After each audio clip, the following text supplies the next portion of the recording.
Welcome to Travel Talk Today with your host and founder, fast start to slow travel expert, SharonAnn Hamilton. Welcome, Julie Van Vechten-Smith. Excited to have you here to teach us and to talk to us about Mindful Explorer traveling. So tell us a little bit about your company. Thank you. And thanks for having me, SharonAnn. It's great to be here.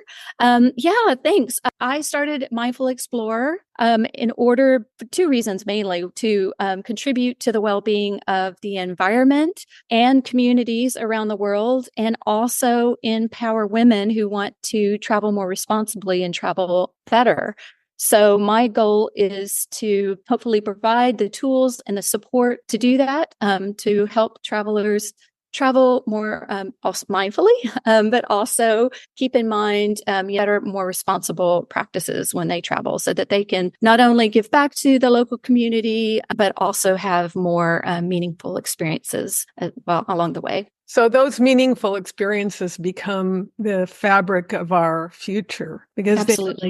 Milestones are like little patches on a crazy quilt, maybe not so crazy, but purposeful, and they become our life becomes art because of them. So I love that thinking. Yeah, that's very well put. I love that as well. So what are the most transformative experiences that you have had while you travel? I would say overall, the most transformative experiences have always involved engagement with locals and with other travelers that I've met. So I've tried over the years, not always we have kept to this, but I've learned, and it's what I try to pass on to my clients, that when I engage with locals and I'm taking maybe a local tour or a cooking class or learning a craft or a course, it's so much more meaningful because I get to talk to them and I learn about their culture, maybe some of the language. You learn words or phrases, or they might share some information about local traditions or the history of the country, things like that. So it becomes so much more meaningful in that way. And then also, usually, in one of the things that I'm participating in, there are other international participants as well. And so I always try to talk to them and make new friends and things like that. So it's a great way to also engage with people from around the world and also learn about their cultures as well. So it ends up, instead of just being a passive observer, which I have done plenty of when I travel, and I've realized that's just not very rewarding, that I've learned the key is really that engaging with locals, engaging with other travelers is really where rewarding experiences come from. I've been invited to random strangers' weddings, baptisms, or a street festival or something like that, just because I've smiled and said hello to a total stranger. Sometimes as Americans, we don't know how to interact like that. We don't know what to think about that because this does not happen in our towns. Well, I think it's, what I've seen when I've participated in different experiences, that's not just Americans. Everybody looks a little nervous, a little hesitant, like to talk to one another. They kind of stay in their little groups.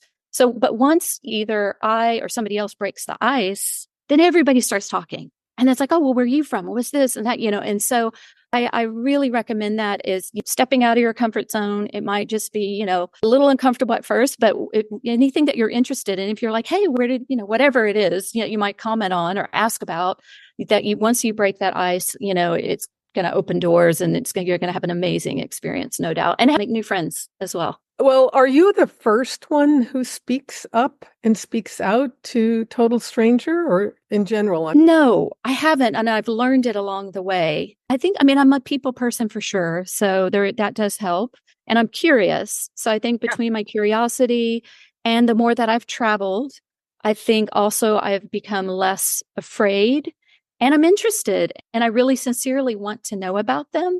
And so I think, because of that, I'll speak up. But I've noticed sometimes, I was in a cooking class in Italy where there was a couple that was German and they didn't speak any English. And so they were very nervous about it, but we somehow managed to kind of talk in gestures and things. And we had a great time. And you could tell once we did that, they kind of relaxed and they were having more fun, and it became really a great experience. So yeah, you don't necessarily have to share the same language.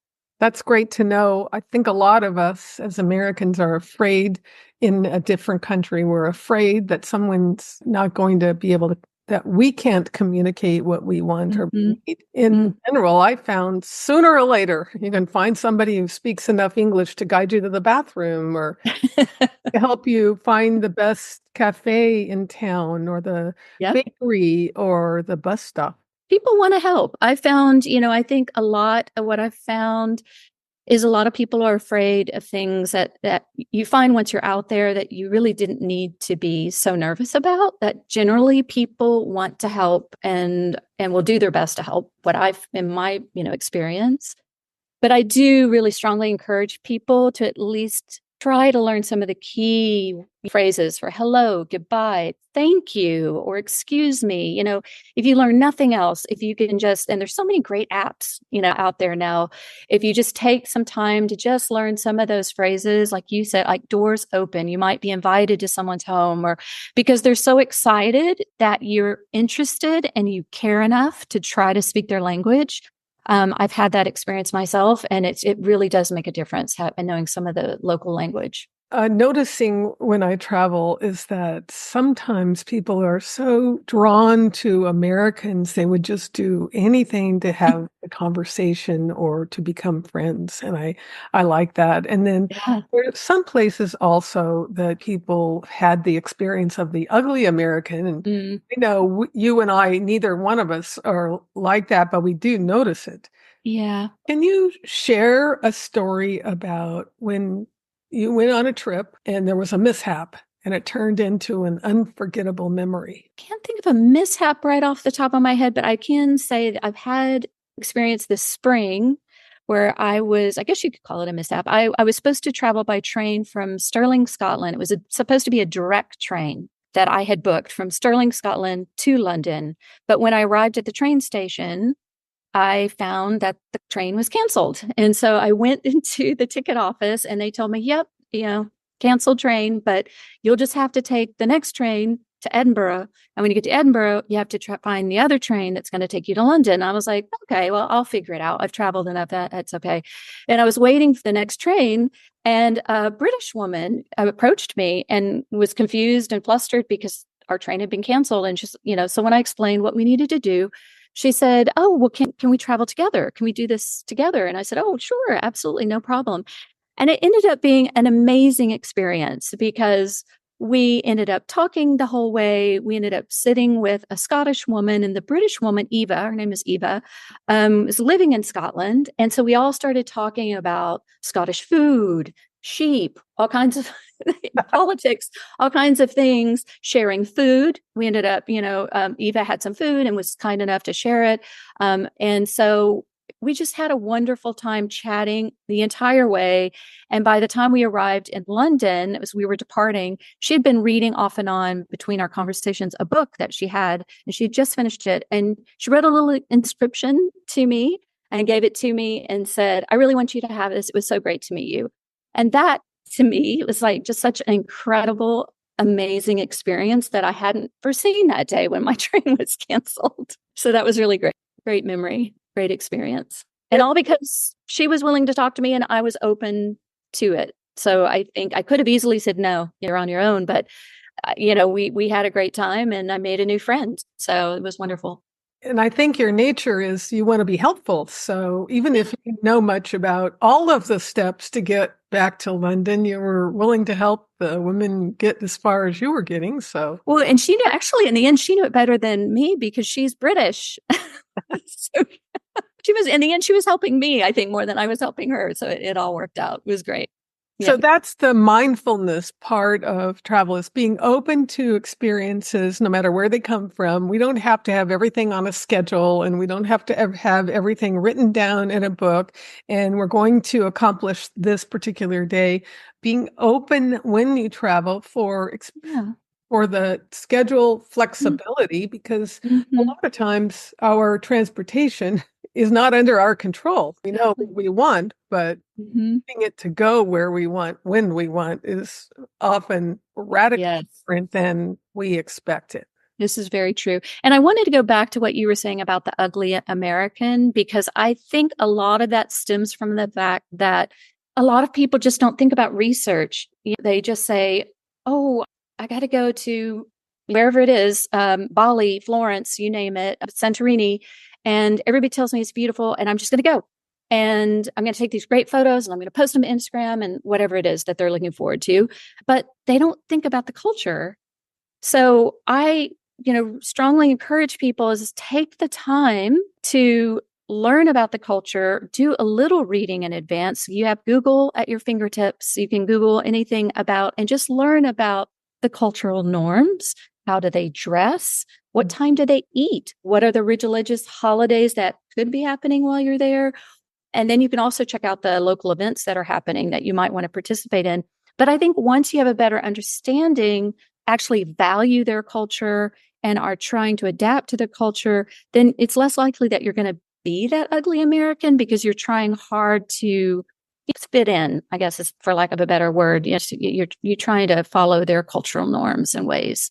It's a mark of respect. It is. Absolutely. 100%. Yeah. That's right. Well, you curate travel for people and you help them have the experiences they're looking for in the countries they dream about in ways that they can afford. Did I summarize you? Yes. Well, yes. Okay. I've heard people say, I eat dinner at 6:00, period. So remember, I'm going to eat dinner at 6:00. Yeah, that's a tough one. And when it's been my experience, especially in Europe, nobody eats dinner at 6:00. Nobody. Yeah. So how do you have this conversation to help people understand that the greatest experiences are going with the flow of the country you're in, as opposed to trying to hold on to your customs and habits? No, that's a great point. I think, the reality is they, like you said, sometimes, and this actually happened to me once when I had brought snacks with me. I was in France, in Lyon, and I don't know if I ran out of snacks. I don't quite remember, but I remember I was running around all day trying to see all the sights, as you do. I got back, I was starving, and I thought, surely there's some place open by 6:00. And I looked, and I thought one place wasn't, nothing was. And so when you realize, you just can't, because they are not going to be open. So you have to either bring snacks with you, find other things to do or whatever. So I think once you help people understand that, I understand that that's your norm here, but unfortunately, it's highly unlikely that anything is even going to be open. So let's talk about some strategies for, like bringing some snacks or being prepared or things you can do, maybe eating a bite. In some countries, I know they have an early sort of snack time that might be at 4 or 5 p.m. And then that kind of tides you over until dinner time. That might be between 8 and 10. So I think just helping them understand how things are done there. I think once they understand there's alternatives, most people are willing to adjust, I think. And part of the charm of eating in the same flow and of the people who live there is people. Yeah. So you're sitting at the cafe or a restaurant and you can watch people. Yeah. If you're traveling alone or with someone else, you can watch people. And that's part of the fun of being out. Yeah. Or even join them. A friend of mine, she was just traveling this summer. She and a girlfriend went to Morocco and she was showing me her pictures just over the weekend. And she said, oh, and this is the couple that we ended up sitting with. So I guess she saw that there weren't many places to sit there. They were at a pretty large table. And so she just went up and said, hey, do you mind if we join you? And they said, absolutely not. So they had a great time getting to know these international people. And so it doesn't hurt either to, again, talk to people, and just most people want to engage. So again, if you just have the courage or work up the courage to just speak up and say hello and ask, to join, you can do that too. You can do it even just with a smile in your eyes. Oh, this is so true. So, Julie, how has travel changed your perspective on life, especially now that you are a seasoned traveler? That's a good question. I would say that overall, I think, as I mentioned before, I think first off, what I realized early on is travel isn't as scary as it may seem. A lot of the fear is in our heads. All of it. Yes, really all of it. Yeah. And so I think when I started traveling solo, a long time ago, I realized I kept thinking I would get lost, or this other thing might happen, or I might get robbed, or I don't know. I had all these things that worked up in my head, and none of that happened. And so that I learned early on was, yes, just wrong. And I try to tell other women, who are so scared to travel solo, like, yes, of course, you should be thinking about where you go. That is important to look at places. Some places are better than others for solo female travelers, but still, you don't need to work yourself up usually with these fears that, like you said, are unfounded. There's just no need for that. I think it's Mark Twain who said, time I've had, 30,000 things to worry about, and none of them have ever happened. Exactly. And then when you do that and you realize like, oh, I actually got here or arrived safely or whatever it is, or you finish the whole trip and had an amazing time, it's so empowering because then you're like, wait, I just conquered this whole fear that I had. Nothing happened. I made it where I wanted to go or multiple places, and I was just fine. And so I think that also sort of just opens door, and you can extrapolate from that and just, I can be powerful and accomplish more than I ever dreamed. So I feel like that experience with travel just makes you realize like I can do so much more in life. So I think that is really important to keep in mind. Also, I've realized once you start traveling, you have more in common. We have more similarities than we have differences. Yes. And I think it's so easy for people to go to then that's different. And actually we're all pretty alike. We may dress slightly different. We talk different languages, but we have so much in common. So I think I agree. I found people, no matter where they are and where they come from and where they're going, they love their families.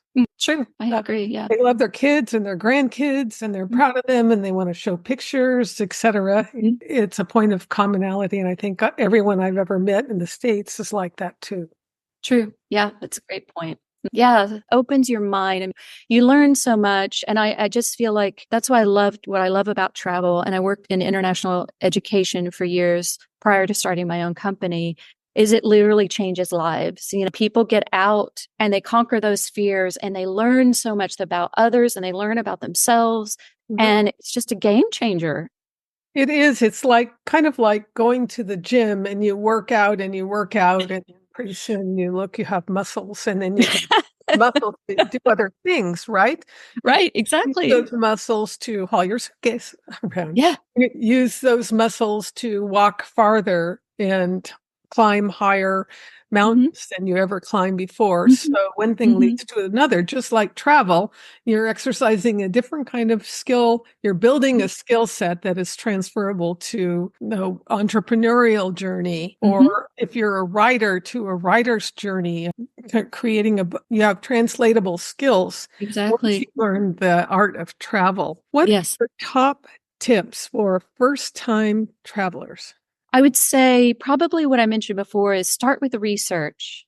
Think about where you want to go or multiple places you may be going and why. And then you look at the map of the country and maybe the geography. What's the climate like? And like I said, the culture and the cultural norms and all of those things, but do a little research and also think about what do you want to experience while you're there? What are your goals? Is this an adventure trip? And you want to have this amazing adventure, either hiking or climbing or rafting or whatever it is, and plan those out. And then also think about doing local activities. So as part of meaningful, positive impact travel that I encourage and support, I focus on local, supporting the local communities. That means hiring local guides, working with local people. And again, you can just use Google. You don't have to go with some of these booking platforms for experiences. You can just look them up and find guides and activities that way. But I highly encourage, and I personally will work in these types of activities or experiences into my clients' travel. I'm also starting to develop group travel experiences. So I will be also incorporating these types of local, whether it's again, like a cooking class, a supper club. I've done that too. I was in Lisbon. I went to a local supper club dinner. That was really fun. You can do meetup groups. That's also something. I know I talked to some people recently and they said they've never done that, which surprised me because they were younger people. And I said, you can go to a meetup in another city. So there's different things you can do to engage locally and have local experiences. And then also I encourage giving back to and it's supporting the local economy by staying locally. Look for local lodging rather than going for the big name chain types of places. Look for local B&Bs or other local accommodations, and also shop local. Go to the locally owned stores, and food. Also eat local food. Try new things, or eat at a local market, outdoor or indoor market. Try some of the local things there. So that, and with regard to positive impact, I also always encourage people to pack light. I think you were saying earlier about dragging around a suitcase. Pack light, take only really what you're going to wear. I have finally come around to the fact that cute dress or whatever it is I thought I might wear, no, I never did. And just don't take it.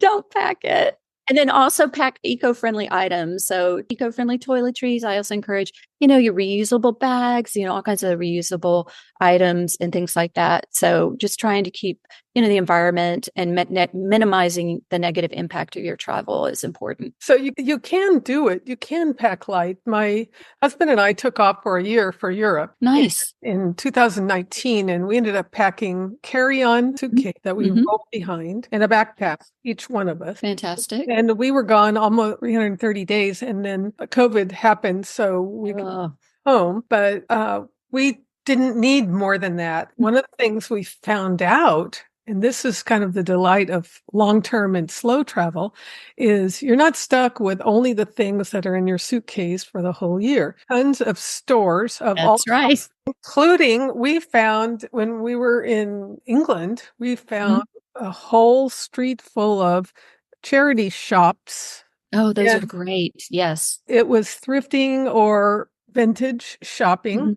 Yep. That's fun. It's like, I love it. treasure hunting.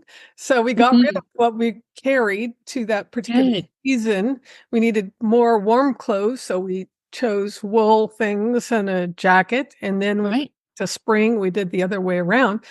So it's recycling. I call it recycling clothing, which is one of my fun things that I like to do when I travel. Yeah. No, I'm so glad you mentioned that. Absolutely. I love that too. And I've done that in the past, like backpacking in Latin America, and just like gave some things away, things like that, and just made room in my bag. And so that's a great point. Yeah. And if that doesn't float your boat, there are always stores that you buy brand new jeans and brand new Doc Martens and brand new hats or whatever it is that you need or want to buy. So you're not limited to anything really. The world is your oyster, and it's just a question of your imagination around it and comfort zone. And the more you travel, the more you want to travel, and the more comfortable you are in traveling. What do you think, Julie, is one thing that people rarely discuss or mention about their travel guides? Yeah, that's a good question, because I feel like, a lot of the travel guides focus on where to sleep, where to eat, things to see. And I think the importance of meaningful, mindful travel is that, like I said before, rather than being being a passive observer and just seeing the sights and taking photos and maybe just coming home with photos and some cheap souvenirs, which I have done, I'm not going to lie, is that if you do take the time, you invest the time and energy in, like I said, learning about the culture and value it and want to be a part of it, and maybe learn some of the language and go out and maybe test yourself and try to talk to people and engage. And I think once you do that, there's no going back, because once you realize how amazing that is and how wonderful it is and how much more fulfilling it is, that you'll say, why was I ever doing it the other way? And I don't feel like we talk about that enough. I feel like the conversation it's happening now, finally. I feel like that is a current thing that we're all working on. A lot of us are, I shouldn't say all, we are working on regenerative travel and these more meaningful, positive impact travel. But I would say, I think is key is just really engaging, having these more meaningful experiences and coming home with so much more, a richer experience. What I noticed in the travel guides are the tried and true pathways other people have discovered before, and the true mystery of travel, when you do engage, like you're saying, is the locals will tell you about this secret trail or this beautiful waterfall that's not in the guides, or a castle, totally unexpected, that nobody else has in their picture albums or on Instagram. Not that you are a person who wants to be known just for beautiful pictures. And those become the secret places in your heart because someone shared them with you. It's not only the location and the thing, but someone cared enough about your conversation to share what they know of their area. I will say, I just had this flash of a memory of visiting with friends, Santo Domingo. No, sorry, it's not Santo Domingo. It was in the Caribbean, Dominican Republic. Oh, okay. And someone said, oh, yeah, you got to go up there on this trail and whatever. And there's a guide who can take you to this beautiful caves and show you things that are not on the normal tourist path. So we went up there. So I was traveling with my used-to-be husband, and another couple came along with us, friends from San Diego. And we parked, and there was no one else in the parking area. There was a rustling in the bushes, and this man jumped out, and he was dressed like Tarzan, and he says, I'm Jungle Johnny. I'm going to take you and show you the caverns. And, that's great. Oh, okay. So we didn't know what to think, right? So he spoke very good English. Anyway, so he leads us inside of this cave formation, and we come in, and there was a dark pool of water. And he says, so what you're going to do is you're going to take this rope and go into the water and pull yourself down and across the bottom and then up into the cavern that's on the other side. Wow. And you did it? No, we didn't. Because, how far down is down? Yeah. Yeah. And then what happens if somebody cuts a rope? Not. Okay.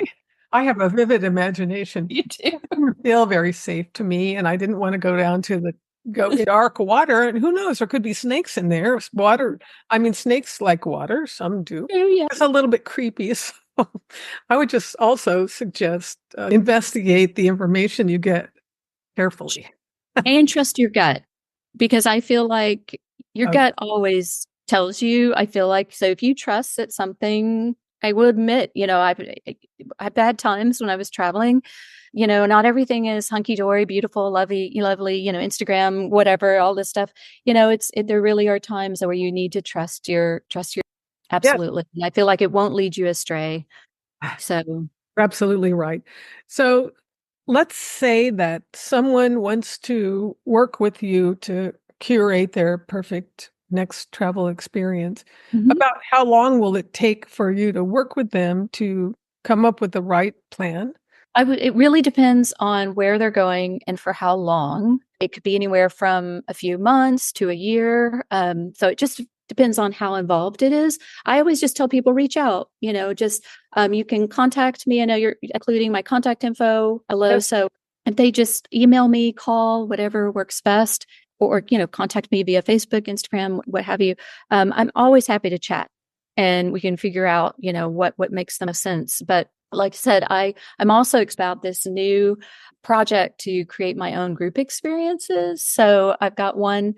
I just spoke with someone who's going to collaborate with me on it. She's French. It's going to be in France. It's going to be amazing. So I'm super excited to take a group and have just an amazing experience abroad, doing all the French things. So yeah. That's wonderful. That's wonderful. So all somebody needs to do is just follow the trail in the show notes, how to find you. They can absolutely. My website has everything. And then reach out and have a conversation and just do it. Yeah, exactly. Like a Nike commercial, do it. Right. And I do, it's like I support women primarily because what I found, having worked in international education, it's mostly the women who are either going abroad or planning to travel for their significant other, family, friends, or what have you. So That's why I focus on women, but the travel is for everyone. So I just want to make that clear. It's like, it's not just women only, and it's not just solo women either. So I'm happy to chat with people about whatever their travel interests are and help them make it happen. Yeah. That's great. I thought that a lot of times people have this dream of traveling when they retire. So people stepping into retirement and then they have this amazing dream in their head, but they don't know how to execute it. So you are the perfect person for that. Yes. Julie, I appreciate your time to come. Thank you. Educate us and help us understand more about travel, and that there's nothing wrong with travel except if you don't. Exactly. Well put. Thank you, SharonAnn. It was great to be here. I really enjoyed it. Thanks so much. Thank you for tuning in. To learn more about Fast Start to Slow Travel, visit www.traveltalk.today or email SharonAnn for questions and updates on upcoming workshops.